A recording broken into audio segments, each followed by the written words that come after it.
Hello दोस्तों, कैसे हैं आप सभी लोग। आशा करते हैं आप बहुत ही अच्छे हैं और बहुत ही मन लगा करके पढ़ाई भी कर रहे हैं। मैं आप सभी लोगों का study with Ashish sir channel पे बहुत बहुत स्वागत करता हूं। आप सभी लोगों का हृदय से स्वागत है। देखिए, जैसे आप सभी लोग मन लगा के पढ़ाई भी कर रहे हैं और पढ़ाई करने के साथ साथ वीडियो को जैसे दोस्तों के बीच में आप शेयर कर रहे हैं, वैसे इसको शेयर करते रहिए, खूब प्रमोट करते रहिए, ताकि आप भी पढ़ करके आगे बढ़ पाए और आपके दोस्त भी धीरे धीरे आगे की ओर अग्रसर हो। जो भी दोस्त, आपके जितने भी दोस्त हैं, अगर वो अब तक चैनल के बारे में ना जानते हो, उन्हें जरूर बताइए कि कैसे कैसे हम लोग पढ़ाई कर रहे हैं और कैसे आगे इसको प्रोग्रेस में लेके जा रहे हैं। हमने ये डिसाइड किया है कि हम आपको कुछ वीडियो अवेलेबल कराएंगे और खास करके लेखपाल की अगर वैकेंसी आती है तो उसके लिए भी कुछ निःशुल्क कार्यशालाएं चलाएंगे, वो हम आपको अवेलेबल कराएंगे। उसकी सूचना बहुत जल्द ही आपको उपलब्ध करा दी जाएगी, जिसमें आपको जीएस के सारे सेगमेंट, ग्राम विकास के सारे सेगमेंट, मैथ के सारे सेगमेंट, रीजनिंग के सारे सेगमेंट, सारी जो कुछ भी पेपर में आना है वो सारी चीजें हम प्रयास करेंगे आपको मिले, वन बाय वन करके, स्टेप बाय स्टेप करके। उसकी सूचना हम आपको जल्द ही पब्लिश करेंगे, कम्युनिटी पे लगा देंगे, उससे आप देखिएगा। ये बात समझ पा रहे हैं? और फिर आपको उसी टाइम पे रेगुलर क्लास देने का प्रयास भी किया जाएगा। और जैसे ही कोचिंग खुल जाएगी अपनी, जैसे हम लोग दुर्गंधा पहुंच जाएंगे, सरकार ये आदेश करती है कि हाँ हम लोग ऑफलाइन आकर के पढ़ाई कर सकते हैं, हम लोग कोचिंग पहुंच करके वहां पर आराम से पढ़ाई करेंगे। लेकिन जब तक यह सुविधा है, पैंडेमिक का प्रकोप है, पढ़ाई नहीं रोकी जा सकती है, पढ़ाई रोकना भी नहीं है। इसलिए हम ये प्रयास करेंगे कि आपको ऑनलाइन सुविधा उपलब्ध करा करके पढ़ाया जाए। ये बात समझ पा रहे हैं? और उसके बाद ऑफलाइन ऑनलाइन दोनों प्रकार की व्यवस्था आपको उपलब्ध हो जाएगी। आप रूबरू होकर के प्रत्यक्ष क्लास में आकर के हमसे पढ़ाई कर सकते हैं, पढ़ते भी थे आप सभी लोग। ये बात समझ पा रहे हैं? तो देखिए, आज जो हम लोग चर्चा करेंगे, बेसिक रूप से हम लोगों ने पिछली क्लास में सेंट्रल अमेरिका के बारे में पढ़ा था। बहुत ही इंपॉर्टेंट सेगमेंट है। जो दोस्त, जो आप लोग नहीं जान पा रहे हैं कि सेंट्रल अमेरिका को कैसे पढ़ना, क्या पढ़ना, हमने उसकी पूरी रीजनल पिछले क्लास में पढ़ा दी है। आप जाकर के देखिएगा, चैनल पर जाकर के वीडियोज में सर्च कीजिएगा तो आपको सेंट्रल अमेरिका मिलेगा, मध्य अमेरिका मिलेगा। और उस मध्य अमेरिका के बारे में रीजनल ज्योग्राफी उसकी पूरी हमने आपको डिटेल में बता दी थी। आज वास्तव में हम लोगों को उसके बारे में ये पढ़ना है कि उन देशों ने मिलकर के जो कम्युनिटी बना ली है, जो एसोसिएशन बना लिया है, उस पर भी क्वेश्चन पूछा जा सकता है। तो आज हम लोगों को बेसिक रूप से उससे जुड़े हुए जो अन्य मुद्दे जो छूट गए थे, आज हम लोग उससे डिस्कस करेंगे। तो देखिए, हम लोगों ने क्या पढ़ा था सेंट्रल अमेरिका के बारे में, थोड़ा सा आपको रिकॉल कराते हैं। देखिए साहब, सेंट्रल अमेरिका में हम लोगों ने पढ़ा था कि जो देश हैं, उन देशों में हम लोगों ने पढ़ा था बेल्मोपाइन, राजधानी है किसकी? बेलीज की। फिर हम लोगों ने पढ़ा था ग्वाटेमाला, ग्वाटेमाला की राजधानी क्या है? Guatemala city. फिर हम लोगों ने पढ़ा था होंडुरास, होंडुरास की राजधानी क्या है? टेगुसिगल्पा। फिर हम लोगों ने पढ़ा था एल सल्वाडोर, एल सल्वाडोर की राजधानी क्या है? सान सल्वाडोर। फिर हम लोगों ने पढ़ा था निकारागुआ, निकारागुआ की राजधानी क्या है? मानागुआ। फिर हम लोगों ने पढ़ा था कोस्टारिका, कोस्टारिका की राजधानी क्या है? सान जोस। फिर हम लोगों ने पढ़ा था पनामा, और पनामा की राजधानी क्या है? Panama city. तो ये जो सारे देश हम लोगों ने पढ़े थे, इनको हम लोगों ने कहा था सेंट्रल अमेरिका के देश।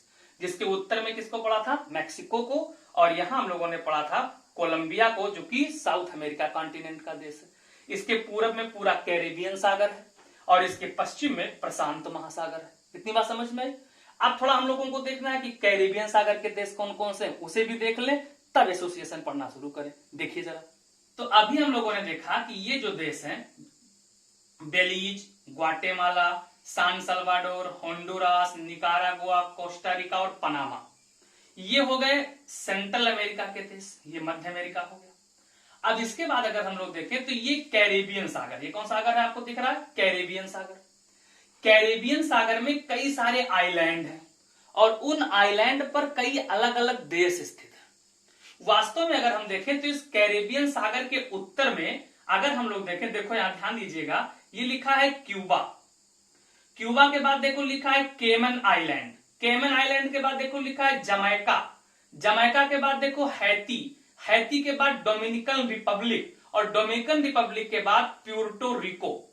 तो ये जो क्यूबा, केमन, जमैका, हैती, डोमिनिकन रिपब्लिक और जो प्यूर्टो रिको है, इनको आपस में इकट्ठा करके कहा जाता है ग्रेटर एंटिलीज के देश। क्या बोलते हैं? ग्रेटर एंटिलीज के देश कहा जाता है। और इस ग्रेटर एंटिलीज में कुल 6 देश हो गए।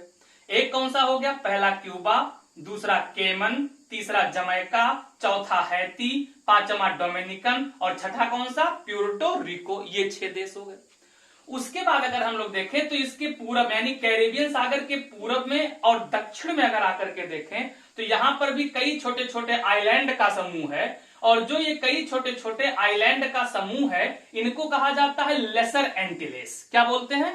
तो इस पूरे को कहा जाता है लेसर एंटिलेस। और इस लेसर एंटिलेस में कुल 24 देश है। कितने देश है? 24 कंट्री है। 24 देश आते हैं लेसर एंटिलेस में। ये लेसर एंटिलेस के 24 देश हो गए। उसके बाद अगर हम लेसर एंटिलेस में कुल कितने देश हो गए? 24 कंट्रीज में।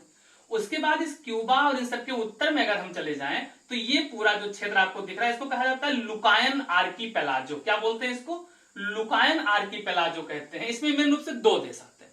एक आता है बहामास, ये आपको दिख रहा होगा बहामास। और दूसरा आता है जिसको कहते हैं तुर्क एंड कैकास आइलैंड। इस पर अधिकार यूके का है, यूनाइटेड किंगडम का है। अब यहां ध्यान दीजिएगा, ग्रेटर एंटिलेस, लेसर एंटिलेस और लुकायन आर्कीपेलाजो को अगर हम जोड़ दें, आपस में इकट्ठा करें तो इसी को नाम देते हैं वेस्ट इंडीज। क्या नाम दिया जाता है? तो इसी को कहा जाता है वेस्ट इंडीज के देश। यानी वेस्ट इंडीज अगर देखें तो 6 देश कौन से? ग्रेटर एंटिलेस वाले। 24 देश कौन से? लेसर एंटिलेस वाले। और 2 कौन से? लुकायन आर्कीपेलाजो वाले। इन सबको इकट्ठा करें तो क्या कहलाएंगे? ये वेस्ट इंडीज के देश कहलाएंगे। दूसरी खास बात क्या है? अगर कैरेबियन सागर के तटीय भागों में देखा जाए तो यहां पर आपको देखो कौन कौन से देश दिख जाएंगे। ये देखो बेलीज, होंडुरास, निकारागुआ, कोस्टारिका, पनामा और कुछ देश आपको जो साउथ अमेरिका वाले हैं ये भी दिख जाएंगे। तो अब जो हम लोग एसोसिएशन पढ़ने जा रहे हैं, ग्रुप पढ़ने जा रहे हैं, जो संगठन बना है वो इसी कैरेबियन सागर के आसपास के देश हैं। तो वो देश इसी में से आएंगे। तो अभी मैंने आपको ग्रेटर एंटिलेस के देश बता दिए, लुकायन आर्कीपेलाजो के देश बता दिए। अब जो हम आपको देश बताने जा रहे हैं वो किसके हैं? लेसर एंटिलेस के। लेसर एंटिलेस के कुछ खास खास देश हैं। देखिए कौन कौन से देश हैं, इनके बारे में जरा देखिए। तो इसमें आपको मिल जाएगा वर्जिन द्वीप, उसके बाद Anguilla, great town, Antigua and Barbuda, Saint Kitts and Nevis. उसके बाद आपको मिल जाएगा मोंटेसेराट। उसके बाद मिल जाएगा पॉइंट ये Pitre, Dominica, Martinique, Saint Lucia, Saint Vincent and Grenadines. इसके बाद ग्रेनाडा, त्रिनिदाद और टोबैको, बहुत इंपॉर्टेंट है, त्रिनिदाद और टोबैको। उसके बाद मिल जाएगा लास टेस्टिगास। उसके बाद मिल जाएगा मार्गारिटा, आर्चिला। उसके बाद आपको मिल जाएगा एंस द्वीप, बोनेर द्वीप और अरूबा। ये बात समझ पाए? ये खास खास भाग देश कौन से हो गए? तो ये खास खास आइलैंड हो गए किसके? लेसर एंटिलेस के। ये बात समझ में आ गया? अब देखते हैं एसोसिएशन कौन कौन से हैं। संगठन हम लोगों को देखना है। पहला संगठन जिसमें कि सेंट्रल अमेरिका और कैरेबियन द्वीप समूह के देश शामिल हैं, उनको जोड़ करके जो पहला संगठन हम लोग पढ़ने जा रहे हैं उसका नाम है कैरिकॉम। क्या नाम है? कैरिकॉम। कैरी का मतलब हो गया कैरिबियन। क्या मतलब हो गया? कैरिबियन, जो कि कैरिबियन सागर है। किसका भाग है? अटलांटिक का। और उसके बाद कॉम का मतलब हो गया कम्युनिटी, यानी कैरिकॉम का पूरा नाम हो गया कैरिबियन कम्युनिटी। जो कैरिबियन कम्युनिटी है इसकी स्थापना जो हुई थी, संगठन की स्थापना कब हुई? 4 जुलाई 1973 को हुई है। कब स्टैब्लिश हुआ है ये? तो ये स्टैब्लिश हुआ है 4 जुलाई 1973 को। वर्तमान में इसका सेक्रेटरीट यानी इसका सचिवालय कहां है? तो इसका सचिवालय जॉर्ज टाउन गुयाना में। कहां है इसका हेडक्वार्टर? तो इसका हेडक्वार्टर जॉर्ज टाउन गुयाना में है। वर्तमान में इस कैरिकॉम में, कैरिकॉम का मतलब कैरिबियन कम्युनिटी में कुल कितने देश हैं? तो 15 देश शामिल हैं। कितने देश शामिल हैं? 15 देश शामिल हैं। कौन कौन से 15 देश शामिल हैं? देखिए जरा ध्यान दीजिएगा, बहुत इंपॉर्टेंट है। एक बार हम पूरा आपको पढ़ के बता दे रहे हैं।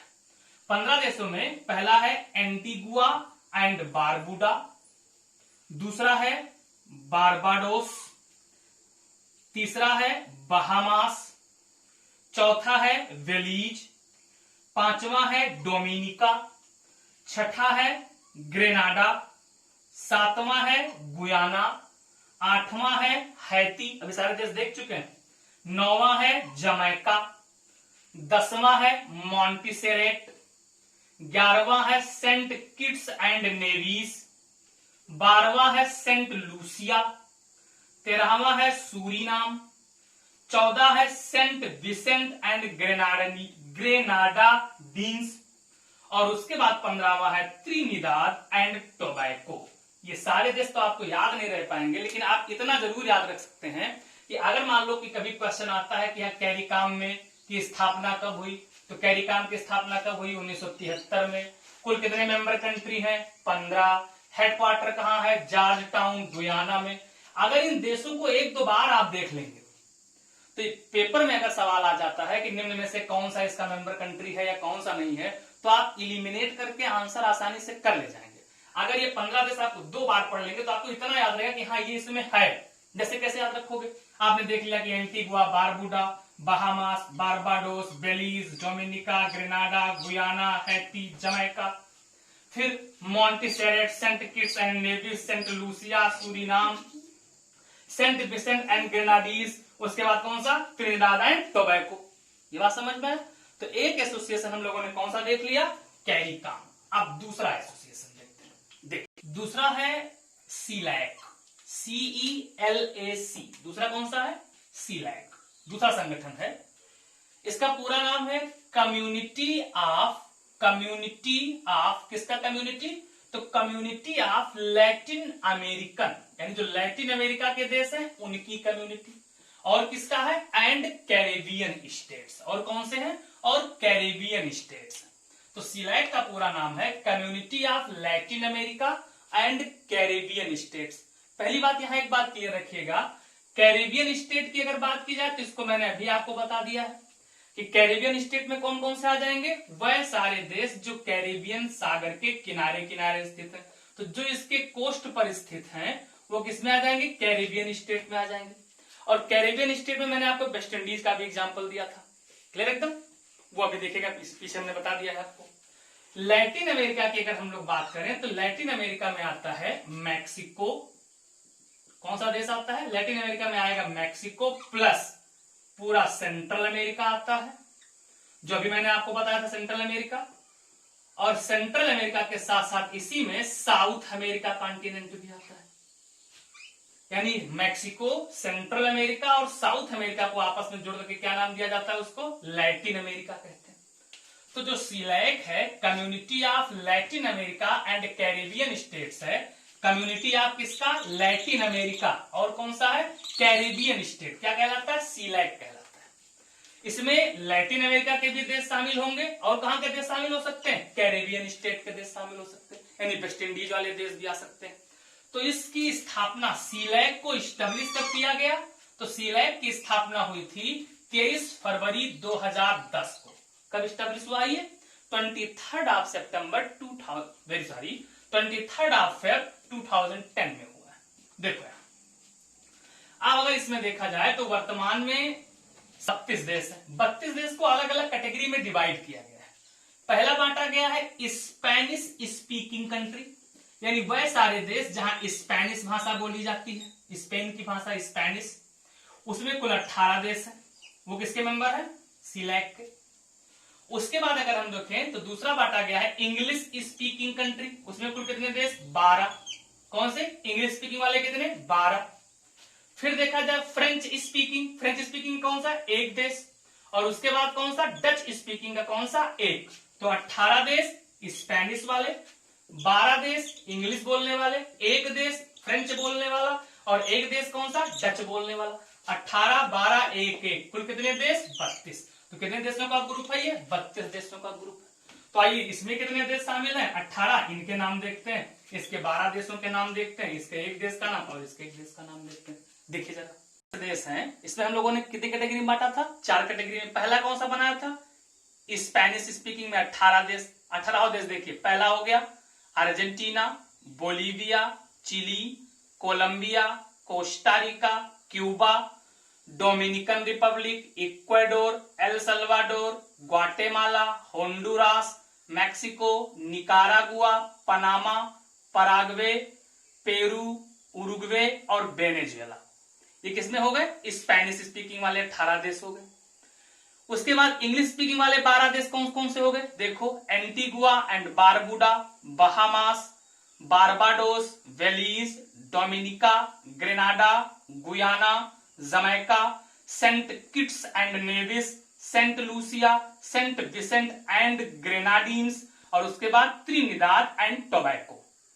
उसके बाद देखा जाए वन फ्रेंच स्पीकिंग कंट्री कौन सा है, हैती, यानी फ्रेंच फ्रांसीसी भाषा बोलने वाला एक देश कौन सा, हैती। और उसके बाद डच स्पीकिंग कंट्री कौन सा, सूरीनाम। तो कुल कितने हो गए, 18, 12, 1, 1, 32 देश हो गए, किसमें, शीलैक में। क्लियर एकदम। अब आगे बढ़ते हैं। इसके बारे में खास बात यह है कि अभी जनवरी 2020 में ब्राजील को इसकी सदस्यता से बाहर कर दिया गया, यानी ब्राजील से ने इसकी सदस्यता सस्पेंड हो गई है, ब्राजील शीलैक से बाहर हो गया है। ये बात समझ में है। इसका जो हेडक्वार्टर है, मुख्यालय इसका है अल्बेनी। कहां है, तो इसका मुख्यालय अल्बेनी में स्थित है, जो कि यूएसए का भाग है। ये बात समझ में है। अब अगला एसोसिएशन देखते हैं कौन सा है। देखो जरा, है एसोसिएशन है शीका, SICA। कैसे याद रखोगे इसको, तो देखो, सेंट्रल अमेरिकन इंटीग्रेशन सिस्टम, पूरा नाम क्या है इसका, तो इसका पूरा नाम है central American integration system, caeca, SICA, central American integration system. कब बना ये, तो इसकी स्थापना हुई थी 13 दिसंबर 1991 को। कब स्टैब्लिश हुआ ये, 13 दिसंबर 1991 को स्टैब्लिश हुआ। इसका जो हेडक्वार्टर है, मुख्यालय है, ये कहां है, सान सल्वाडोर। और सान सल्वाडोर कहां की राजधानी है, एल सल्वाडोर की, पढ़ चुके हम लोग, सेंट्रल अमेरिका का देश। उसके बाद देखो, इसमें कुल कितने देश शामिल है, मेंबर कंट्री कितने हैं, 8 मेंबर कंट्री है, कुल 8 देश शामिल है। 8 देश कौन कौन से शामिल है, ध्यान से देखिएगा। पहला है Belize, Costa Rica, Dominican Republic, El Salvador, Guatemala, Honduras, Nicaragua और पनामा, यानी कुल कितने देश शामिल हो गए, 8 देश शामिल हो गए। किसमें 8 देश शामिल है, तो सीका में 8 देश शामिल हो गए। क्लियर एकदम। तो ये सेंट्रल अमेरिका से जुड़ा हुआ या कैरेबियन से जुड़ा हुआ कुछ खास बातें हो गई, जिसके बारे में हम लोगों ने डिटेल में अध्ययन किया है। अब अगर इसके करंट से जुड़े हुए कुछ मुद्दे जो हैं, वो भी हम आपको अगली क्लास में पूरा डिटेल में बता देंगे, जो पेपर में आ भी सकते हैं। इसे आप खुद देखिएगा, दोस्तों में शेयर कीजिएगा, सबको बताइएगा कि अच्छे से पढ़ें और इसको याद भी करें। क्लियर है। आज यहीं तक, फिर बहुत बहुत धन्यवाद। Thank you. जय हिंद।